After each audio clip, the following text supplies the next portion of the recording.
देना था 9 बॉल, लेकिन दे का दिया, बस सीधा हाथा ऐसे कर लेते, धीरे-धीरे उठे-उठे 4 गो उंगली मोड़ के वो ऊपर कर दिया। चलिए, अभी हम पढ़ेंगे इडियम फ्रेज। इडियम फ्रेज का हम ब्लैक बुक से चल रहे थे और ब्लैक बुक का हम सीरीज जो कर रहे थे वो ए स्टार्ट किए थे, ठीक है? और ए का नेक्स्ट सीरीज है ये, क्योंकि ए तो बहुत सारा है, तो एक वीडियो में तो पॉसिबल है नहीं कि डाल दें। तो हम अभी ये अगला शिफ्ट है, मतलब अगला सीरीज है ब्लैक बुक का, ठीक है? ए सीरीज में चल रहे हैं। बढ़ते हैं आगे हम।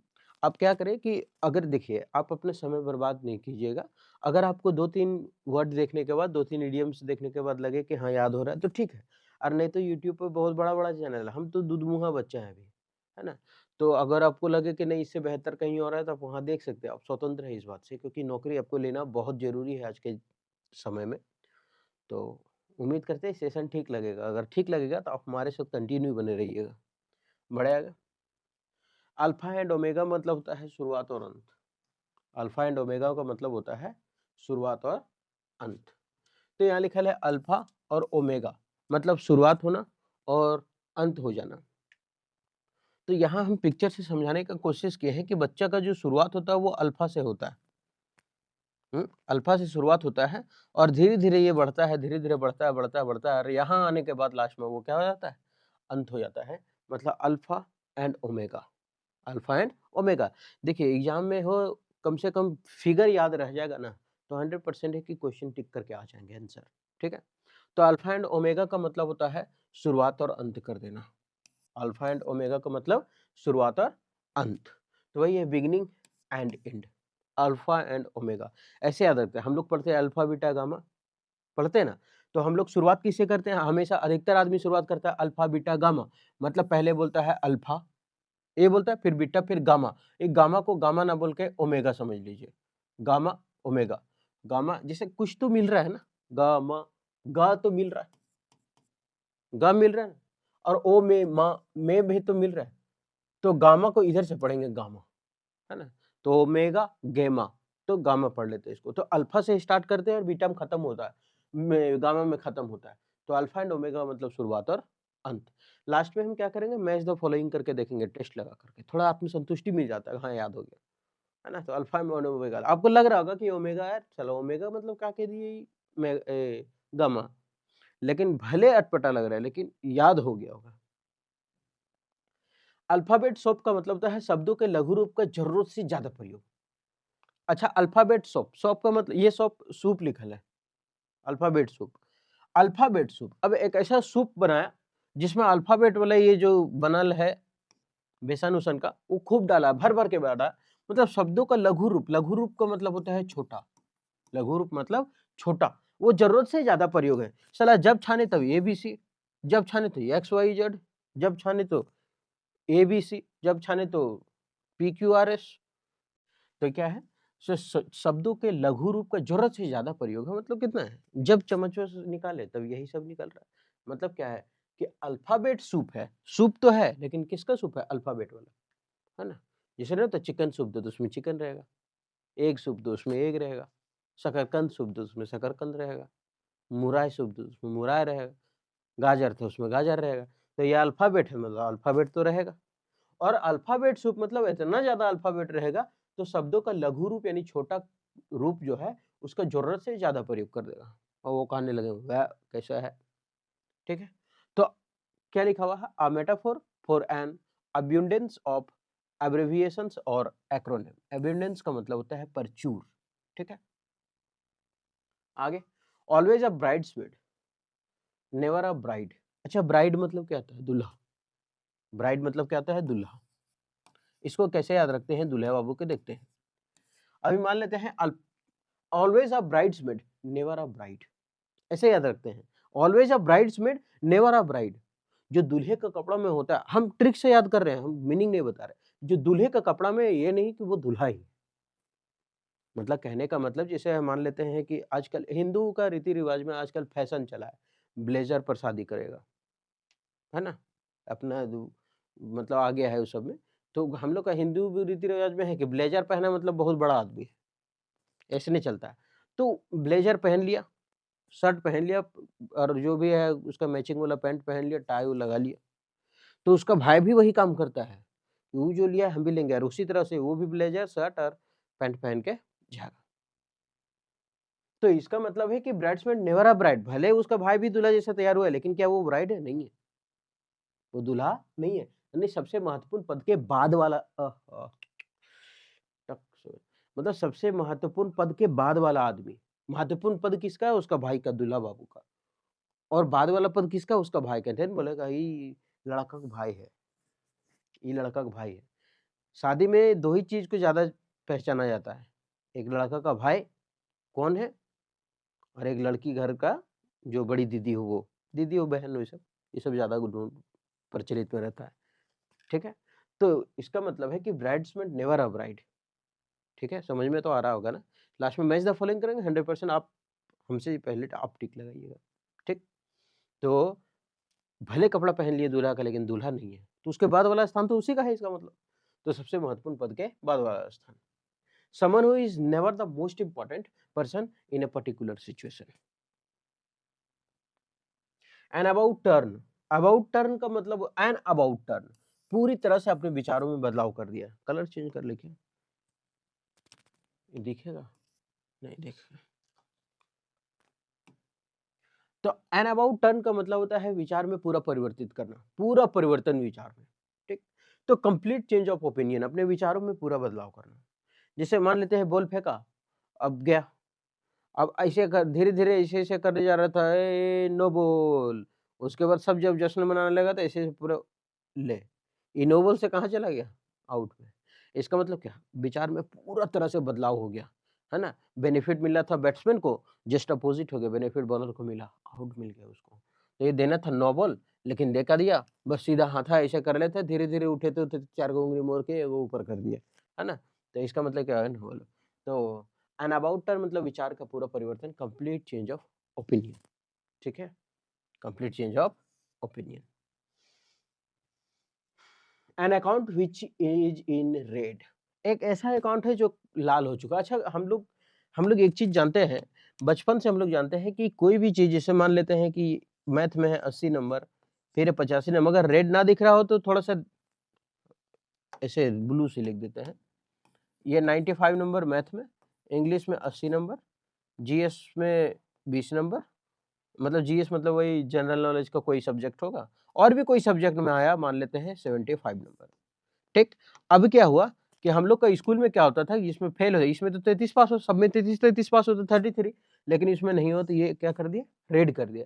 रेड कर दिया मतलब खतरा।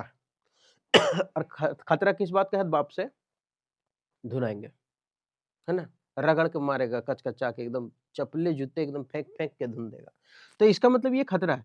खतरा लाल रंग की इसके प्रति होता है खतरा का। तो बोले एक ऐसा अकाउंट है जो लाल रेड हो चुका है। रेड हो चुका है का इसका मतलब क्या है? यानी मतलब हानि हुआ होगा, तभी तो रेड हो चुका है। तो ऐसा खाता जिसमें निकाली गई राशि जमा की गई राशि से ज्यादा हो, मतलब हम पैसा जमा किए, एक तरह से क्रेडिट कार्ड समझ लीजिए इसको। एक तरह से क्रेडिट कार्ड ऐसे ही होता है ना, क्रेडिट कार्ड, ये क्रेडिट कार्ड है, क्रेडिट कार्ड। अब इस क्रेडिट कार्ड में क्या होता है ना कि आपके पास पैसा है या नहीं है, आपको एक मिला हुआ है अपॉर्चुनिटी कि आप 50,000 तक लिमिट बांध दिया है कि 50,000 तक कर्ज में खर्च कर सकते हैं, पैसा नहीं है।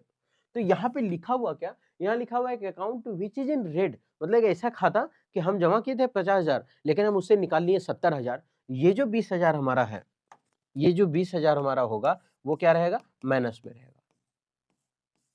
माइनस में रहेगा मतलब उसको चुकाना है, तो मतलब एक ऐसा खाता है जिससे हम 20,000, तो इसका मतलब रेड है, खतरा में चल रहे हैं ना।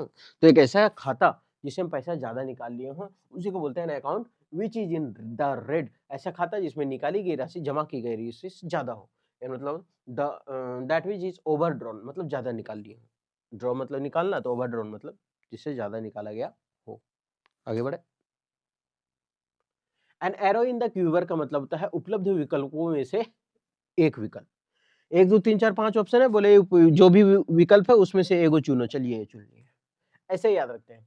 एरो इन द क्विवर, एक ऐसी रणनीति, एक ऐसा रणनीति जिसमें एक ही तीर से हम जीत जाए, ऐसा एक ऐसी रणनीति जो जीत के पक्ष, मतलब जीत की ओर ले जाए।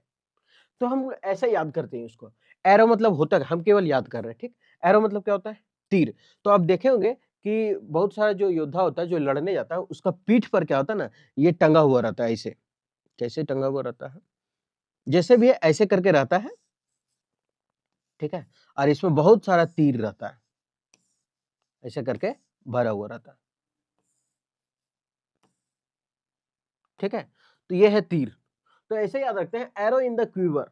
अब मतलब इसमें से एरो निकालना है, एक तीर। अब सारा तीर खत्म हो चुका है और मेरे पास बचा मात्र एक तीर, मात्र सिंगल तीर बचा, एक तीर बचा, और वही एक तीर मतलब मारना है, और ऐसा मारना है कि हमको जीत हासिल हो जाए। जैसे मारा था ना रावण का, कहाँ मारा था? नाभि में। एक तीर लिया और मारा, तो एक ऐसा तीर मारा जिससे उसको क्या हो गया? जीत हासिल हो गया। मतलब उपलब्ध विकल्पों में से एक उपलब्ध उसके पास यही था कि उसको नाभि में मारना है। विकल्प तो बहुत सारा था, आँख में मारो, कहीं मारो, लेकिन तो अजर अमर था। लेकिन मारा कहाँ? तो एक विकल्प में मारा। विकल्प तो बहुत सारा था मारने का, मारा एक ही विकल्प पर, खाली नाभि में। तो इसका मतलब एरो इन द quiver मतलब एक ऐसी रणनीति जो जीत हासिल करा दे, है ना? यानी उपलब्ध विकल्पों में से एक। तो strategies that can be followed, या तो ये भी दे सकता है एक ऐसी रणनीति जो जीत हासिल करा दे, या फिर उपलब्ध विकल्पों में से एक। ठीक है, आगे बढ़े। एन आर्टिकल ऑफ फेथ मतलब दृढ़ विश्वास। आर्टिकल मतलब क्या होता है? कोई वस्तु, कोई भी वस्तु होगा, कुछ भी होगा। आर्टिकल मतलब ये हमारा आर्टिकल है, ये आर्टिकल है। कोई भी चीज आर्टिकल होता है ऑफ फेथ, मतलब एक ऐसा आर्टिकल जो फेथ कर सकते हैं, विश्वास कर सकते हैं उस पे। तो मतलब दृढ़ विश्वास। अब फेथ मतलब विश्वास होता ही है, तो आर्टिकल ऑफ फेथ मतलब दृढ़ विश्वास। Firmly held belief. फर्मली मतलब मजबूत से, जिसको हम क्या कर सकते हैं? विश्वास करते हैं। आर्टिकल ऑफ फेथ दृढ़ विश्वास। एन एक्स टू ग्राइंड का मतलब होता है निजी स्वार्थ। एक्स टू ग्राइंड मतलब क्या होता है? निजी स्वार्थ। बहुत सारा जो होता है शिकारी, उसको देखते होंगे टांगी, मतलब टांगी बोल देते हैं इसको, हम लोग बोलते हैं कुल्हाड़ी, है ना? ये और कुल्हाड़ी पजाते हुए, ग्राइंड करते हुए, एक्स, है ना? एक्स को हम लोग ग्राइंड करते हैं, पीसते हैं, और लकड़ी काट करके उसको लाते हैं, इसको एकदम चोक करते हैं, पजा के पत्थर उथर में रगड़ के। और क्यों? अपना फायदा के लिए। लकड़ी लाएंगे बेचेंगे, क्या दूसरे को दे देंगे? अपने रखेंगे। तो मतलब काम कर रहे हैं। एक्स टू ग्राइंड मतलब अपना स्वार्थ के लिए काम कर रहे हैं। तो एनेक्स टू ग्राइंड का मतलब क्या था? अपना स्वार्थ, निजी स्वार्थ। ठीक है, तो एनेक्स टू ग्राइंड मतलब निजी स्वार्थ। A private interest to serve. An iron will मतलब मजबूत दृढ़ संकल्प। आयरन विल मतलब क्या होता है? मजबूत दृढ़ संकल्प। आयरन विल, आयरन का मतलब क्या होता है? लोहे जैसा। विल मतलब इच्छा, विल मतलब इच्छा, आयरन मतलब लोहा। मतलब लोहे जैसा इच्छा है तुम्हारा, मतलब मजबूत दृढ़ संकल्प है। ये है कौन मांझी, क्या बोलते हैं इसको? दशरथ मांझी। और ये दशरथ मांझी जो है वो क्या है? पूरा पत्थर तोड़ के बना दिया था ना, जब तक तोड़ेंगे नहीं तब तक छोड़ेंगे नहीं। ये है ना? तो एन आयरन विल मतलब मजबूत दृढ़ संकल्प, यानी कि अ फर्म ओपिनियन, एक मजबूत इच्छा शक्ति। एन ओपन बुक, खुली किताब जिसके बारे में रहस्य छुपा ही ना हो। जैसे मेरे बारे में सब जानता है कि सबसे बड़ा खच्चड़ लड़का यही है पूरा दारू में। हम लोग के गांव का नाम दारू है। पूरा दारू में यही है, सबसे बेकार यही है। गाली सुनने वाला सबसे यही है। दारू में सबसे ज्यादा गाली सुनने वाला भाला। दारू में सबसे ज्यादा मार खाने वाला भाला। दारू में सबसे ज्यादा लड़कियों से चप्पल खाने वाला भाला। छुछुंदर से दिखने वाला भाला। मतलब क्या है? मतलब मेरे बारे में सब कुछ जानता है, कोई किताब छुपा हुआ नहीं है। मतलब एन ओपन बुक मतलब खुली किताब, बिना किसी रहस्य का, है ना? तो on that held no secret, जिसके पास कोई सीक्रेट नहीं हो, न सिगरेट हो। ठीक है, आगे बढ़े। अब थोड़ा-सा हम क्या करते हैं, इतना तो पढ़ लिया, इतना पढ़ने के बाद अब थोड़ा देखते हैं मैच द फॉलोइंग करके, है ना? आपको लग रहा होगा कि हम धीरे चल रहे हैं, तो आप डबल फास्ट कर लें, दुगुना स्पीड से देखें। ठीक है, तो मैच द फॉलोइंग करके देखते हैं, आपको याद हुआ या नहीं। पहला है अल्फा एंड ओमेगा। हम लोग कोई भी चीज़ स्टार्ट करते हैं तो 3 ही चीज़ जानते हैं, alpha, gamma, sorry alpha, beta, gamma. Alpha, beta, gamma, यही स्टार्ट करते हैं। तो गामा तो अल्फा शुरुआत किए, गामा में खत्म कर दिए, मतलब शुरुआत और खत्म। तो इसका मतलब हो गया शुरुआत से अंत। ये हो गया पहला। दूसरा अल्फाबेट सूप, सूप बनाया था जिसमें अल्फाबेट क्या था? बहुत भर दिया था साला, और छोटा-छोटा भर दिया था। मतलब लघु रूप जरूरत से ज्यादा प्रयोग कर दिया था। तो शब्दों का लघु रूप जो जरूरत से ज्यादा प्रयोग किया गया।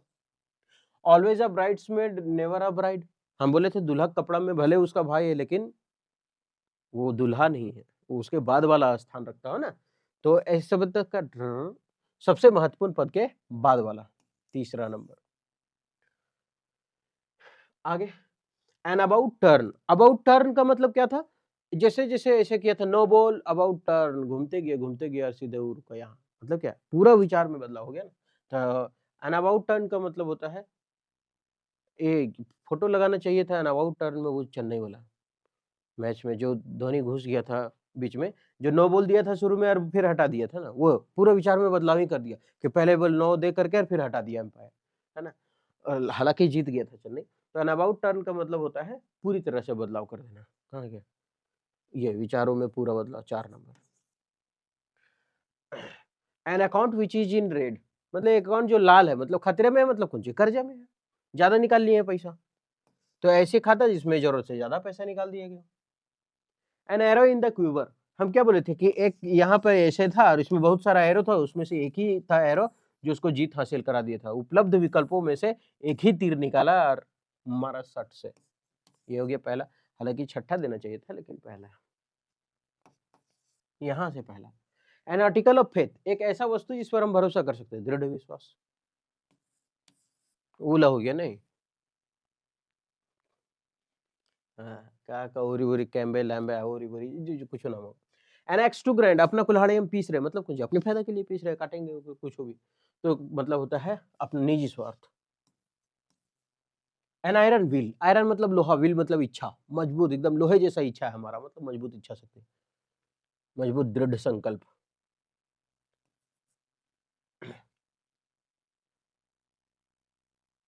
हाँ ठीक है, आगे देखिए, थोड़ा कंफ्यूज में से, दृढ़ विश्वास है, फेथ मतलब विश्वास होता है ना, तो फेथ वाला विश्वास, और वो संकल्प है। आगे कहाँ, ये वो कौन छूटा, एन ओपन बुक, खुली किताब जिसके बारे में कोई रहस्य छुपा हुआ नहीं हो। हाँ, थैंक यू। ये था आपका पूरा इडियम्स। आपको अगर अच्छा लगा तो आप हमारे साथ कंटिन्यू बने रहे, फिर मिलते हैं नेक्स्ट वीडियो में।